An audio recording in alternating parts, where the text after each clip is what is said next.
தேவனுடைய பரிசுத்த நாமத்திற்கு மகிமை உண்டாவதாக. இன்று நாம் தியானத்துக்கு எடுத்துக்கொள்ள இருக்கிறதான வேத வசனம் ஏசாயா எழுதின தீர்க்கதரிசன புஸ்தகத்தில் 32ஆம் அதிகாரம் 18ஆம் வசனம். என் ஜனம் சமாதான தாபரங்களிலும் அமைதியாய் தங்கும் இடங்களிலும் குடியிருக்கும். ஆமென். இங்கு ஏசாயா தீர்க்கதரிசனம் ஒரு சமாதானம், அமைதியை குடியிருப்பதை குறித்து இங்கு குறிப்பிடுகின்றார்.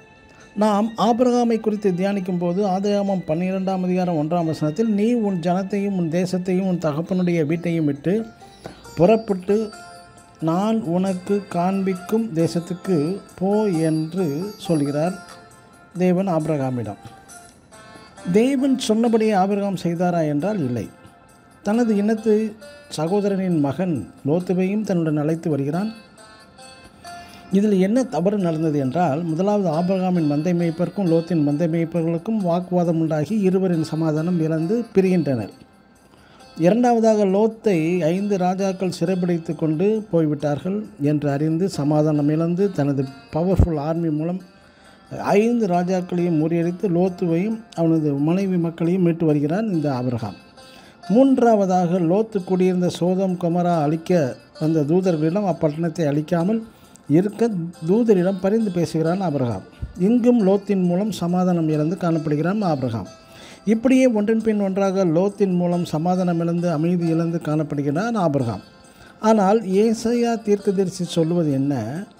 என் ஜனம் சமாதான தாபரங்களிலும் அமைதியாய் தங்கும் இடங்களிலும் குடியிருக்கும் என்று ஒரு தேவ வார்த்தையை நிறைவேறாத காரணம் இந்த ஆபிரகாமுக்கு ஏன்?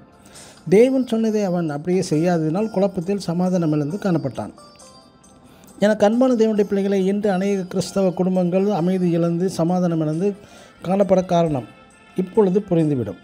நாம் தேவ வசனத்திற்கு அப்படியே கீழ்ப்படியாமல் சிறு சிறு சுய இஷ்டம் படி நடக்கும்போது பல சிக்கல்களில் மாட்டிக்கொள்கிறோம். தேவ வசனத்துக்கு தேவ வார்த்தைக்கு அப்படியே கீழ்ப்படிந்து நடந்தால் உங்கள் வாழ்க்கையும் சமாதானத்துடன் குடும்பத்தில் உள்ள ஒரு அமைதி காணப்படும். உங்கள் வீடும் ஒரு சமாதானம் தரும் வீடாகவும் அமைதியான சந்தோஷம் தரும் வீடாகவும் இளைப்பாறுதல் தரும் வீடாகவும் இருக்கும். ஆமேன். God bless you.